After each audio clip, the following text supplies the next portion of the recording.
আসসালামু আলাইকুম। আবারও একটি ব্লগ নিয়ে হাজির হয়েছি, সেটা হচ্ছে ঘর গোছানো।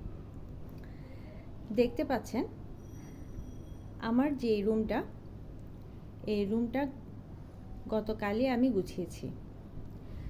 তবে জানেন কি, এই রুমে পর্দা ছিল অন্যটা এবং চাদর সেম এটাই ছিল, কিন্তু শুধুমাত্র পর্দা চেঞ্জের কারণে এই রুমের লুকটাই চেঞ্জ হয়ে গেছে।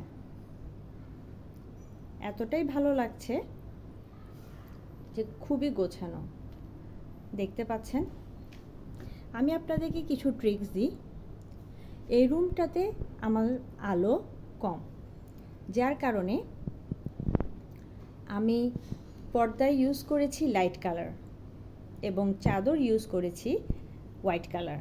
আপনারা যদি হোয়াইট কালার চাদর না থাকে, সেক্ষেত্রে আপনি লাইট কালারের যে কোনো চাদর ইউজ করতে পারেন। আবার আরেকটা বিষয় আছে, সাপোজ আমরা ঘরে অনেক বেশি অপ্রয়োজনীয় জিনিস এবং অপ্রয়োজনীয় আসবাবপত্র দিয়ে ঘর ভর্তি করি। যখন যেটা পছন্দ হয় সেটা নিয়ে আসি। যখন কোনো রুমের জন্য এলিমেন্টস কিনবেন, তখনই খেয়াল রাখবেন যে কোনো জিনিসই তুলে নিয়ে আসবেন না। রুমের সাথে যেটা পছন্দনীয় এবং রুমের সাথে যেটা ম্যাচ হবে এমন এলিমেন্টসই আপনি কিনবেন। শুধু শুধু না হয় টাকা খরচ হবে।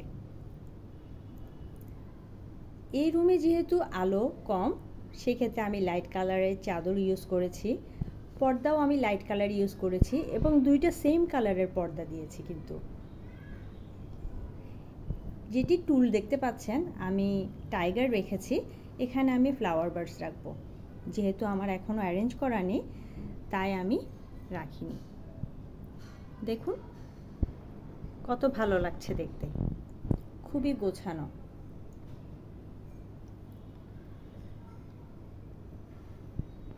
এমন কোনো টিপস যদি আপনাদের দরকার হয়, আপনি কমেন্টস বক্সে কমেন্টস করতে পারেন।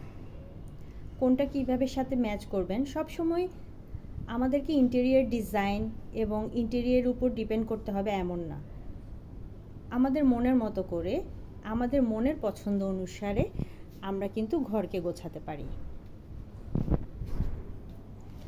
সর্বোপরি আমরা প্রথমত ক্লিনিংয়ের দিকে খেয়াল রাখব। ঠিকমতো ক্লিন হলে তবেই কিন্তু আমাদের ঘরটা খুবই সুন্দর লাগে। এছাড়া পবিত্রতা ইমানের অঙ্গ। আমরা পরিষ্কার পরিচ্ছন্ন রাখব নিজেরাই এবং আমাদের সন্তানদেরকেও এটা শিক্ষা দেব। ধন্যবাদ। কোন কালারের সাথে কোন কালার ম্যাচ হবে এমন কিছু জানতে হলে নক দিতে পারেন, কমেন্টস বক্সে লিখতে পারেন এবং কোন জাতীয় ব্লগ করলে আপনাদের ঘর গোছানোর জন্য সুবিধা হবে, সুন্দর পরিপাটি দেখাবে, আপনি জিজ্ঞেস করতে পারেন। ধন্যবাদ, ভালো থাকবেন। আসসালামু আলাইকুম।